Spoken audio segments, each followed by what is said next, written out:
പുലർച്ചെ 1 മണിയോടെ കനത്ത മഴയ്ക്കിടയിലാണ് ഉരുൾപൊട്ടിയത്. രക്ഷാപ്രവർത്തനം നടക്കുന്നതിനിടെ 4 മണിയോടെ വീണ്ടും ഉരുൾപൊട്ടി. ഇതുവരെ 108 മരണം സ്ഥിരീകരിച്ചിട്ടുണ്ട്. ഒലിച്ചു വന്ന 11ഓളം മൃതദേഹങ്ങൾ നിലമ്പൂർ ചാലിയാർ പുഴയിൽ നിന്ന് കണ്ടെത്തി. മരണസംഖ്യ ഇനിയും ഉയരാനാണ് സാധ്യതയെന്ന് ജില്ലാ ഭരണകൂടം അറിയിച്ചു. ആകെ 250 പേർ കുടുങ്ങിക്കിടക്കുന്നതായാണ് സർക്കാർ പറയുന്നതെന്ന് സൈന്യം അറിയിച്ചു. അതേസമയം തന്നെ ഉരുൾപൊട്ടൽ നടന്ന് മണിക്കൂറുകൾക്ക് ശേഷം സൈന്യവും NDRFും അടങ്ങുന്ന ദൗത്യ സംഘം പുഴ കടന്ന് മുണ്ടക്കൈയിലേക്ക് എത്തിയിട്ടുണ്ട്. ദുരന്തഭൂമിയിൽ കുടുങ്ങിയ 100ഓളം പേരെ മുണ്ടക്കൈയിൽ കണ്ടെത്തിയെന്നാണ് വിവരം. ഇവരെ വടം കെട്ടി പുഴയ്ക്ക് മുകളിലൂടെ രക്ഷപ്പെടുത്താനാണ് ശ്രമം. കണ്ണൂരിലെ ഡിഫൻസ് സെക്യൂരിറ്റി കോർപ്സ് സെന്ററിൽ നിന്ന് 200 സൈനികരുള്ള ഇന്ത്യൻ ആർമിയുടെ 2 വിഭാഗങ്ങൾ വയനാട്ടിലേക്ക് എത്തിയിട്ടുണ്ട്.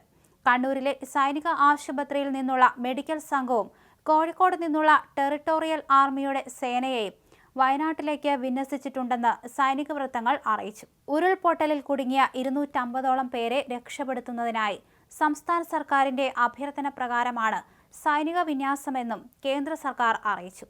അതേസമയം വയനാട്ടിൽ കനത്ത മഴയ്ക്കിടെ ചൊവ്വാഴ്ച പുലർച്ചെയുണ്ടായ 2 ഉരുൾപൊട്ടലിൽ മരണസംഖ്യ 108 ആയിരിക്കുന്നു. മേപ്പാടിക്കടുത്തുള്ള ചൂരൽമലയിലും മുണ്ടക്കൈയിലുമാണ് ഉരുൾപൊട്ടലുണ്ടായത്.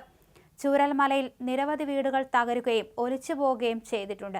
നിരവധി പേർ ദുരന്തമേഖലയിൽ കുടുങ്ങിക്കിടക്കുന്നുണ്ടെന്നാണ് നാട്ടുകാർ നൽകുന്ന വിവരം. ഇരുട്ടായ ഈ സാഹചര്യത്തിലും ഇപ്പോൾ രക്ഷാപ്രവർത്തനം ദുഷ്കരമാവുകയാണ്. മൂടൽമഞ്ഞ് രക്ഷാപ്രവർത്തനത്തിന് വലിയ രീതിയിലുള്ള ഒരു പ്രതിസന്ധി സൃഷ്ടിക്കുന്നുണ്ട്. പരിക്കേറ്റ 100ഓളം പേർ ഇപ്പോൾ വിവിധ ആശുപത്രിയിൽ ചികിത്സയിൽ കഴിയുന്നുണ്ട്.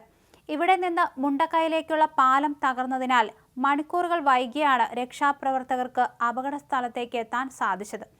അവിടെയുണ്ടായ നാശനഷ്ടങ്ങളുടെ യഥാർത്ഥ ചിത്രം ഇനിയും പുറം ലോകത്തെത്തിയിട്ടില്ല. ഉരുൾപൊട്ടലിൽപ്പെട്ട നിരവധി പേരുടെ മൃതദേഹാവശിഷ്ടങ്ങൾ കിലോമീറ്ററുകൾക്കപ്പുറം മലപ്പുറം നിലമ്പൂർ പോത്തുകലിൽ ഒഴുകിയെത്തിയത് ദുരന്തത്തിന്റെ വ്യാപ്തി വെളിപ്പെടുത്തുന്നതാണ്. ഉരുൾപൊട്ടലുണ്ടായ വയനാട്ടിലെ ചൂരൽമലയിൽ രക്ഷാദൗത്യത്തിന് വലിയ വെല്ലുവിളിയാണ്. മഴയായിരുന്നു ഇതുവരെ പ്രതിസന്ധി സൃഷ്ടിച്ചതെങ്കിൽ ഇപ്പോൾ കനത്ത മൂടൽമഞ്ഞ് കാഴ്ചമറയ്ക്കുന്ന സ്ഥിതിയാണ്. ഇനിയും ഉരുൾപൊട്ടലുണ്ടാകാനുള്ള സാഹചര്യമാണ് ഇവിടെ. ഇതിനിടയിലാണ് രക്ഷാപ്രവർത്തനത്തിന് കനത്ത മൂടൽമഞ്ഞ് വലിയ തടസ്സമായി വന്നിരിക്കുന്നത്. എന്തായാലും NDRF സംഘവും സൈന്യവും ഇപ്പോൾ നിരവധി പേരെ രക്ഷിച്ചുകൊണ്ടിരിക്കുകയാണ്. നാട്ടുകാരും ജനപ്രതിനിധികളും അടങ്ങുന്ന 1000ഓളം സംഘം ഇവിടെ രക്ഷാപ്രവർത്തനത്തിൽ ഏർപ്പെട്ടിട്ടുണ്ട്. ഇനിയും നിരവധി പേരെ കണ്ടെത്തേണ്ടതുണ്ട്. നിരവധിയിടങ്ങളിൽ ആളുകൾ കുടുങ്ങിക്കിടക്കുന്നുണ്ട് എന്നാണ് വിവരം.